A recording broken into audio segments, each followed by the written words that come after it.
The sandwich is practically an American institution, a staple of lunchboxes, parties, and picnics. But have you ever wondered about the sandwiches that graced dinner tables in decades past? Today, we're diving into some of the most popular forgotten sandwiches from history. Let's take a trip down memory lane. 1. Creamed corn sandwich. This lunchtime classic was incredibly easy to make. It primarily consisted of creamy, sweet corn kernels, often paired with cheese, vegetables and herbs, spread on buttered bread. A quick press in a panini maker, and lunch was ready to go. This sandwich was a favorite for those with busy lifestyles, offering a quick and tasty meal. However, as tastes evolved, creamed corn sandwiches faded from popularity.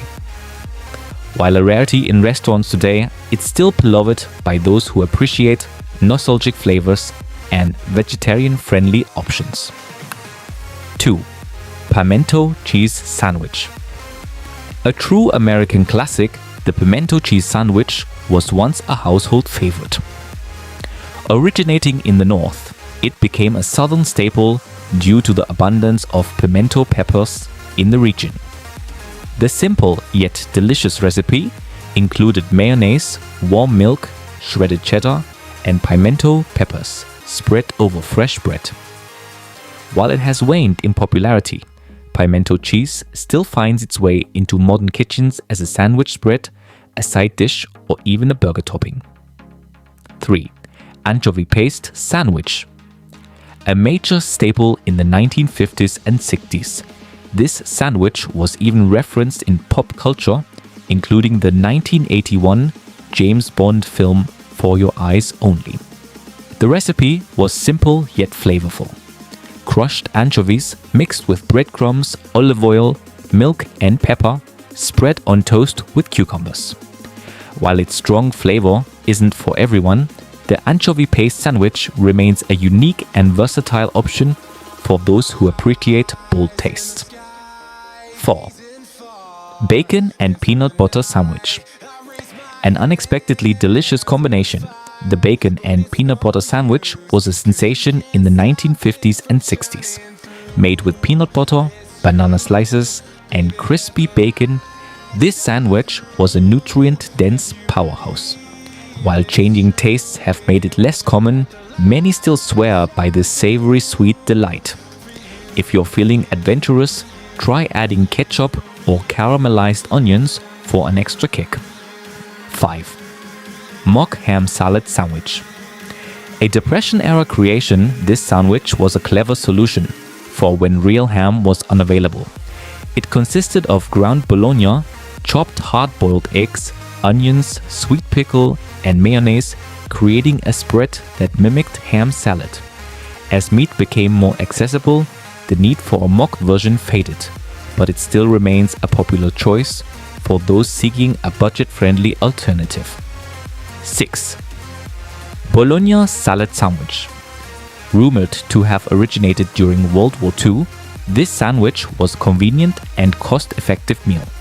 The recipe included ground bologna, hard-boiled eggs, creamy salad dressing, and sweet pickle relish.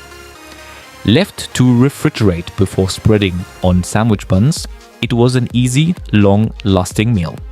As food options expanded, this once popular sandwich lost its prominence but still appears in some nostalgic kitchens. 7. Fried spam sandwich. Spam gained immense popularity during World War II when fresh meat was scarce.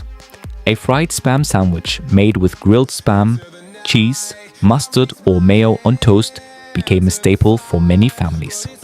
As fresh meat became readily available post-war, spam sandwiches declined in popularity. However, spam still enjoys a dedicated following worldwide, with variations of this classic still enjoyed today. 8. Egg and sardine sandwich. This protein-packed sandwich, popular from the 1920s through the 50s, was a product of necessity.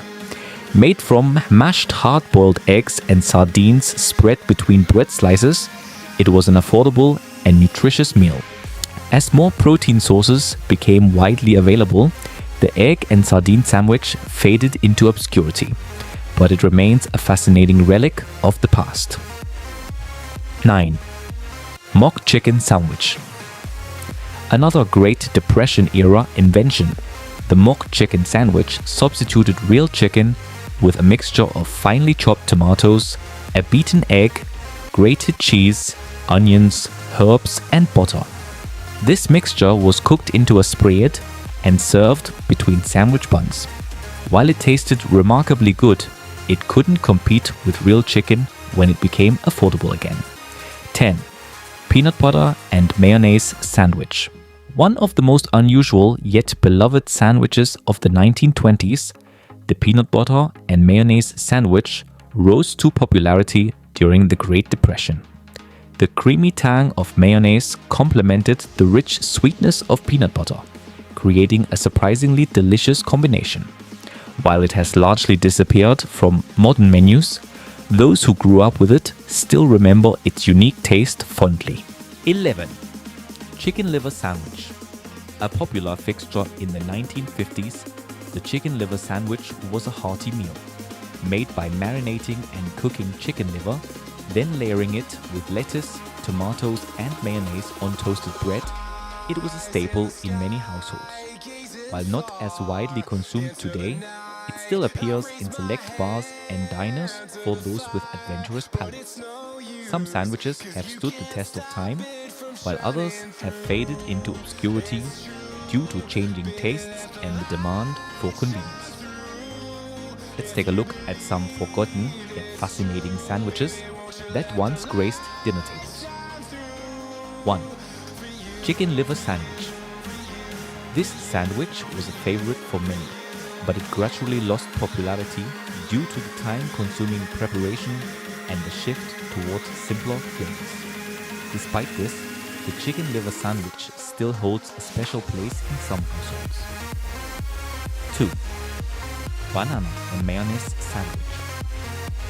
At first glance, combining mayonnaise with bananas might seem odd, but this southern comfort food was once a beloved treat. The creamy tanginess of the mayo complemented the banana's sweetness, making for a surprisingly delicious bite. However, as people moved away from unconventional flavor combinations, this sandwich fell out of favor. 3. Potted meat sandwich. Potted meat, a soft, preserved meat paste, was a convenient way to enjoy a sandwich when refrigeration was limited. Simply spread butter and potted meat between slices of bread for a quick meal. As food preservation methods improved, the need for potted meat diminished, and this sandwich became a relic of the past. 4. Deviled ham sandwich. This spicy ham spread sandwich gained popularity in the late 19th century, with its flavorful mix of ground ham, mayonnaise, mustard, garlic, onions, paprika, and celery salt. However, the preparation time and the shift toward fast food made this once popular sandwich less common over time. 5. Cheese and Marmite sandwich. Marmite, a strong flavored yeast extract paired with cheese made for a bold sandwich choice. Its distinct savory and salty taste was either loved or loathed.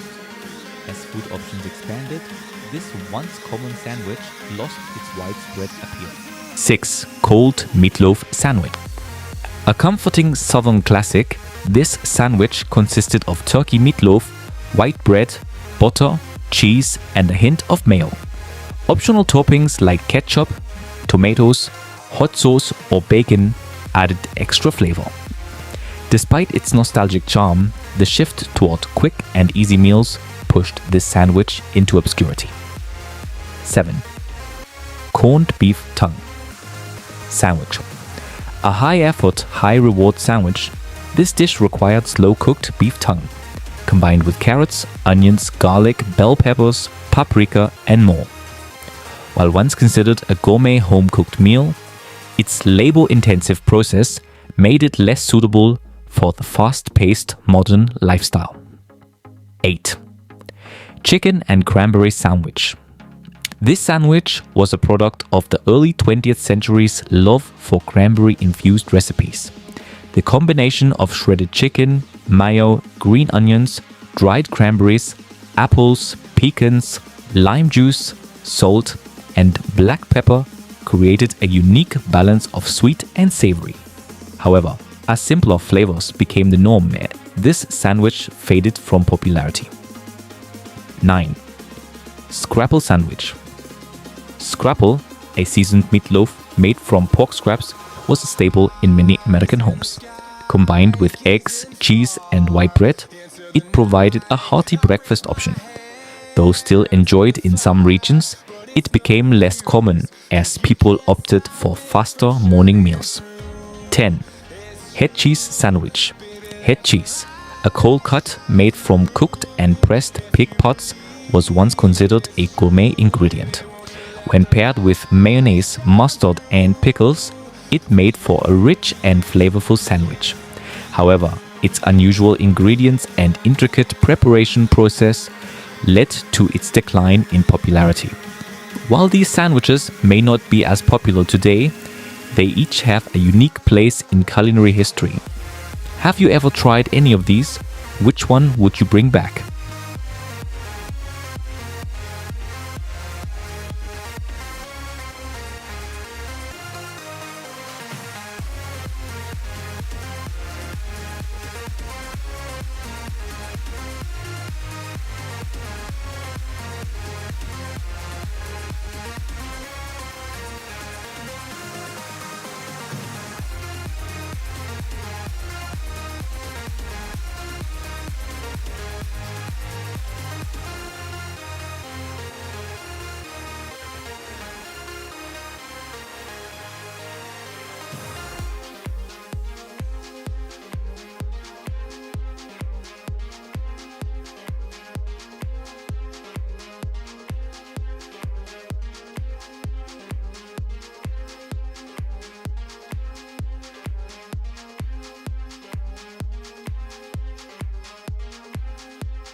Into the night, I raise my hand to the fire, but it's no use, 'cause you can't stop it from shining through.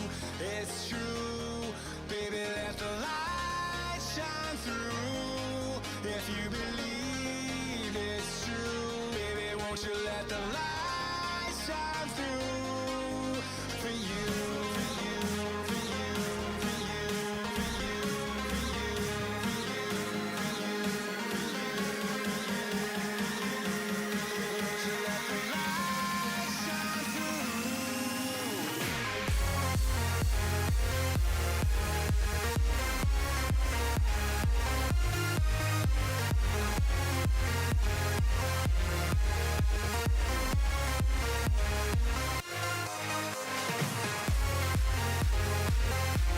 Arthur Treacher's fish and chips took off like a rocket when it launched in 1969. By the mid-70s, the chain had expanded to over 800 locations, bringing a taste of the British seaside to American shores. At a time when burgers reigned supreme in the fast food world, Arthur Treacher's offered something different for seafood lovers. But let's be honest, how many people really knew who Arthur Treacher was? While the restaurant was named after the British actor, customers were far more interested in his fish frying expertise than his filmography. The battered North Atlantic cod fillets, fried to golden perfection, had a signature crunch that was music to the ears. Pair that with thick hand-cut fries and you had a meal that felt like a mini vacation, minus the seagulls and unpredictable weather. And who could forget the hush puppies? Were they necessary? Not really. Did people love them? Absolutely. For those looking to break free from burger monotony, Arthur Treacher's was the place to be. But in a fast food market dominated by burgers, the tides eventually turned. The chain struggled to keep up, and as time passed, its once thriving locations dwindled. Today, it's hard to find a place still serving that iconic buttered fish, leaving many wondering why it faded away. Speaking of forgotten favorites, let's talk about Stuckey's. Stuckey's began as a humble pecan stand on the side of Georgia Road in the 1930s. But by the 1970s, it had transformed into a nationwide road trip icon with over 350 stores. If you were cruising down America's highways back then, a Stuckey's stop was almost inevitable. It was where travelers fueled up, grabbed a bite, and loaded up on souvenirs they'd probably regret buying later. Who didn't need a plastic alligator keychain, right? The real charm of Stuckey's wasn't just in its cozy, family-friendly vibe. It was the snacks, particularly the famous pecan log rolls. A road trip without one of those sugary, nut-covered delights just didn't feel complete.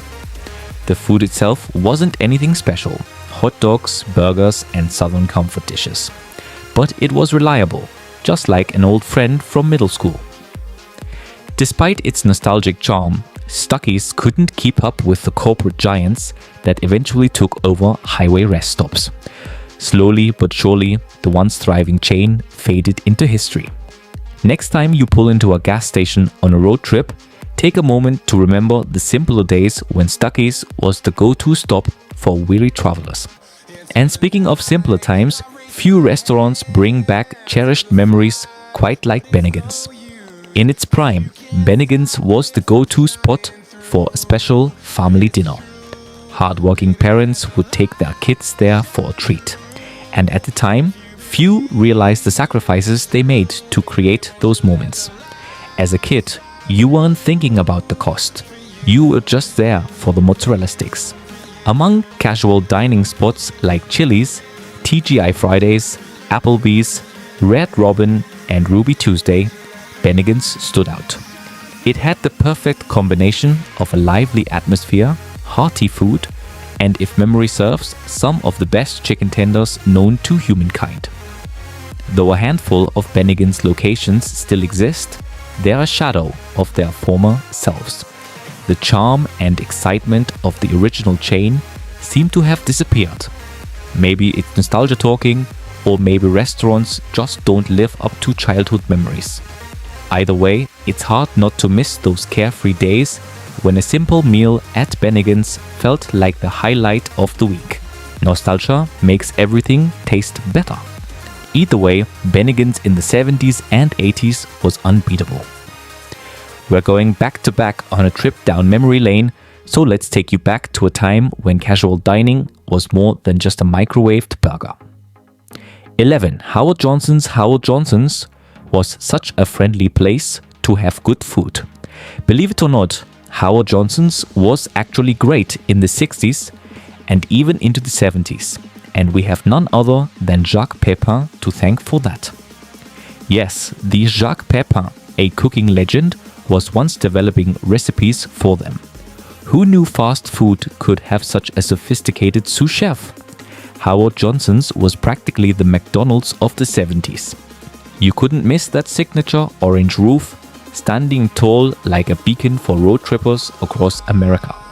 With over 1,000 locations, it was a go-to pit stop for anyone hitting the highways. Imagine the variety. Fried clams, 28 flavors of ice cream, and a classic grilled hot dog that somehow tasted even better after hours on the road. But like all good things, it didn't last forever.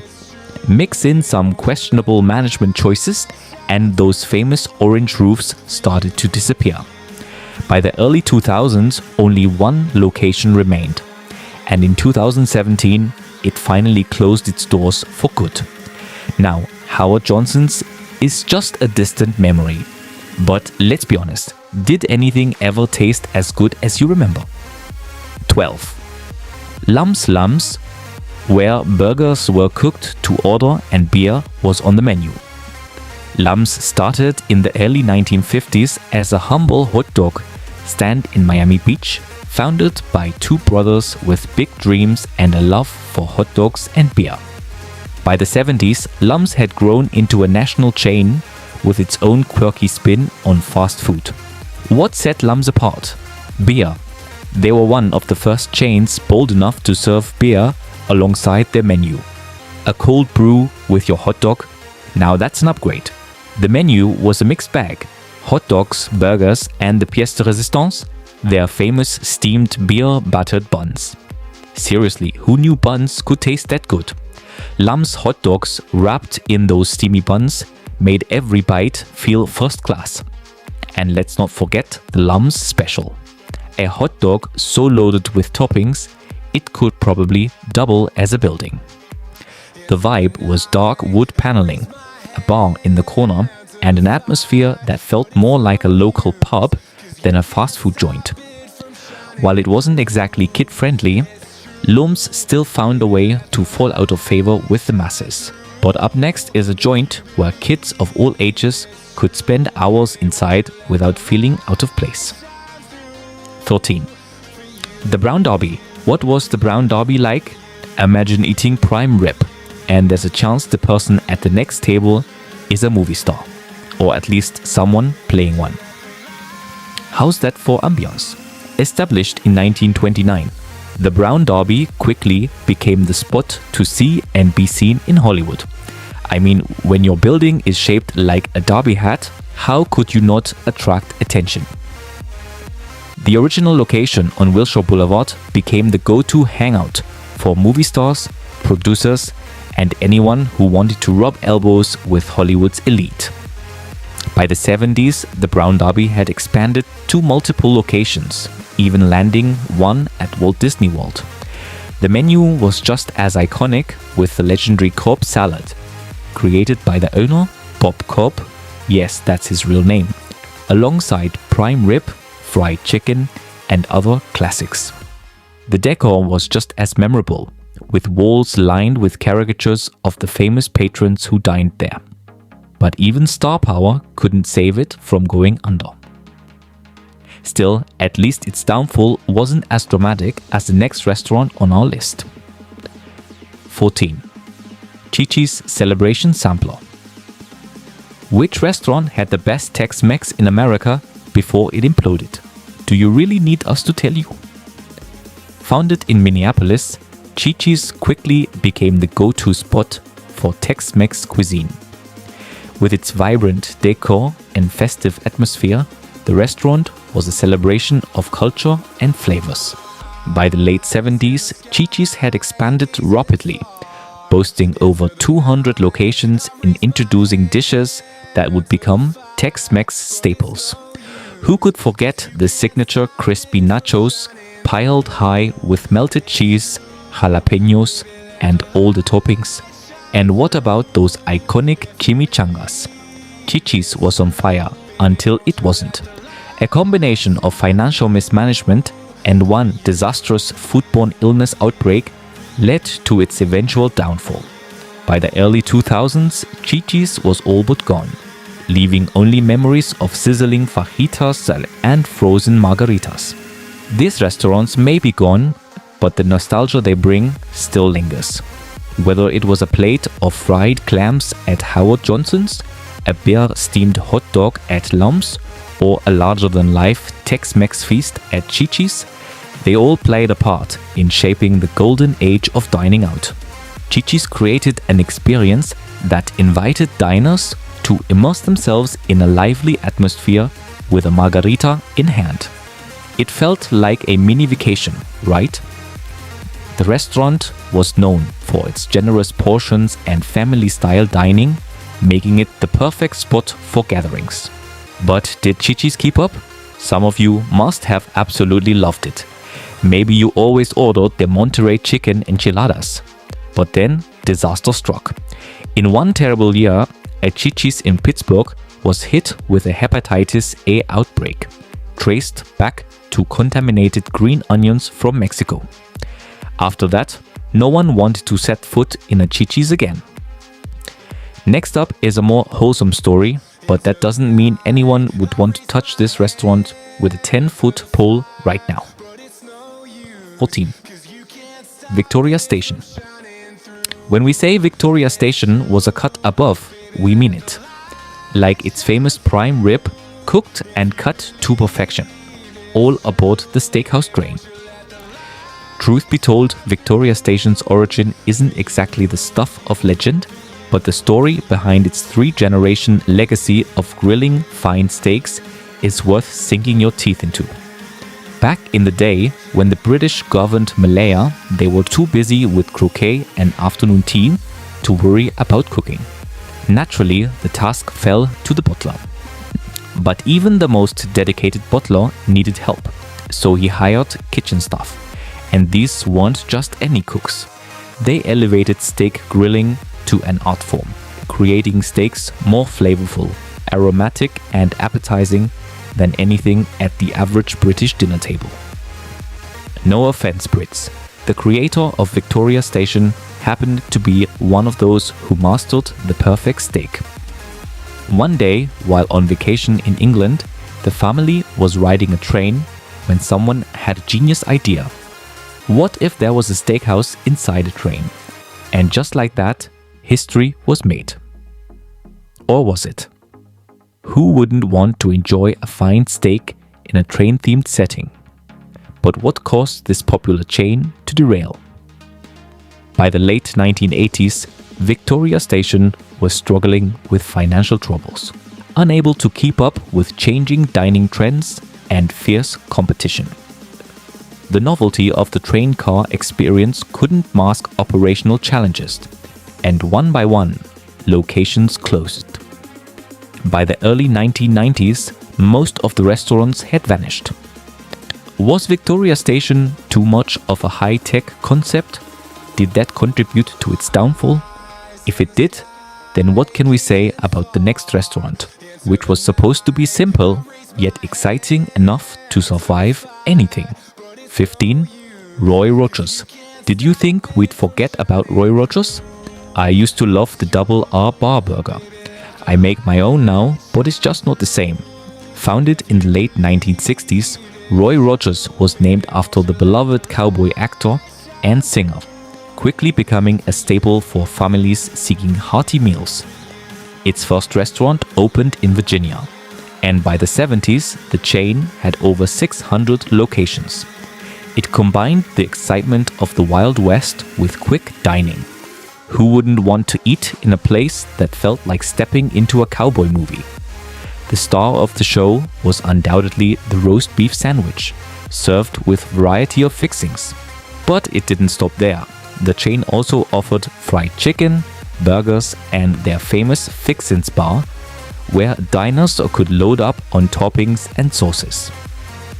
Remember the thrill of customizing your sandwich just how you liked it? And let's not forget the crispy fries that always seemed to disappear too quickly. So, what happened? Whatever it was, it hit hard.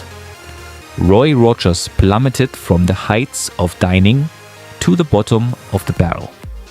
Speaking of the bottom of the barrel, let's talk about a restaurant that knows it all too well.